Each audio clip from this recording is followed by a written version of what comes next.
Bonjour à toutes et à tous, j'espère que vous allez bien et bienvenue sur ma chaîne. Les amis, je vous propose aujourd'hui un nouveau top 5, le top 5 des démonstrations de force de Goku, donc au sein de Dragon Ball Z, en tout cas dans la timeline de Dragon Ball Z. Les amis, petit conseil du jour, installez-vous confortablement, car pour regarder une vidéo sur Dragon Ball, il n'y a rien de mieux.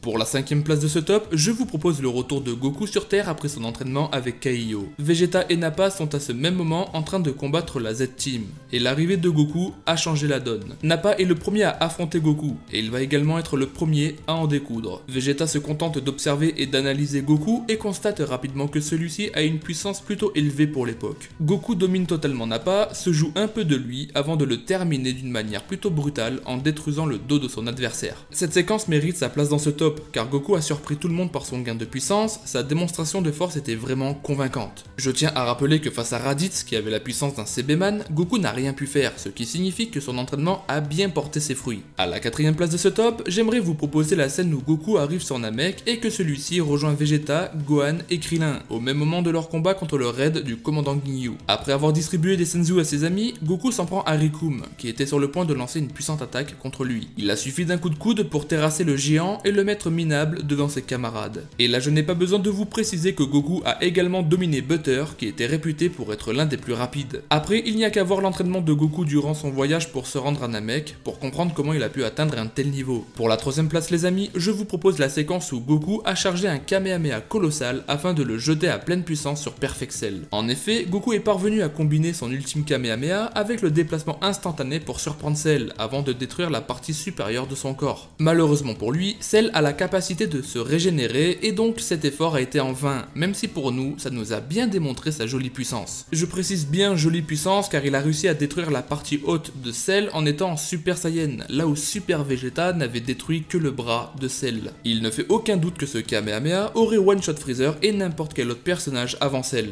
les cyborgs y compris. Pour la 2ème place de ce top, je vous propose une scène qui n'est pas canon l'histoire mais qui mérite sa place dans ce top. Et bien évidemment, je fais référence au premier combat entre Goku et Broly dans le premier OAV. Après avoir tabassé toute la Z-Team, Broly s'engage dans un 1v1 face à Goku qui vient de recevoir l'énergie de Vegeta, Trunks, Piccolo et Gohan. Ce gain d'énergie lui a permis de placer un coup très bien ciblé à un endroit bien précis de l'abdomen à Broly, qui n'est rien d'autre que l'endroit où il s'est fait poignarder par le roi Vegeta. Même si Goku a frappé inconsciemment à cet endroit, et même si c'était le talon d'Achille de Broly, il faut reconnaître que Goku a fait preuve d'une puissance assez folle pour y parvenir. Car jusque là, Broly avait encaissé des attaques bien plus violentes quand même. On parle là d'un coup de poing les gars, pas un Kamehameha solaire. Il est temps de passer à la première place de ce top, et c'est encore une séquence non canon, mais j'avais quand même envie d'en parler. Encore une fois les potes, likez cette vidéo si le concept vous plaît, je ferai d'autres épisodes avec d'autres personnages issus de Dragon Ball ou Dragon Ball Super, pour changer de Dragon Ball Z. Les amis, je crois que tout le monde se souvient de cette scène où Goku a libéré une si belle puissance que même Super C13 n'a rien pu faire pour le contrer. Après avoir tabassé la Z-Team dans la pierre des brutalités, Goku a laissé parler sa colère, et il nous a sorti une tête les gars que même Beerus aurait pris peur. Il lui a suffi d'un coup pour passer à travers le cyborg avant de causer sa mort définitive. Je vous laisse apprécier cette tête les gars, moi perso je m'excuse direct, je vais relever Piccolo et le reste de la Z-Team et je pars en courant. J'ai particulièrement adoré ce film car on y voit un Goku ultra vénère qui a été impuissant face à C13 et ayant bien défoncé ses amis. En tout cas pour moi, même Freezer sur Namek aurait eu peur de Goku, je pense qu'il serait parti dans l'espace sans broncher. Voilà les amis, c'était tout pour cette courte vidéo, j'espère tout de même qu'elle vous a plu. Si c'est le cas, n'hésitez pas à m'écrire un petit commentaire en me disant ce que vous avez pensé de ce film avec Super C13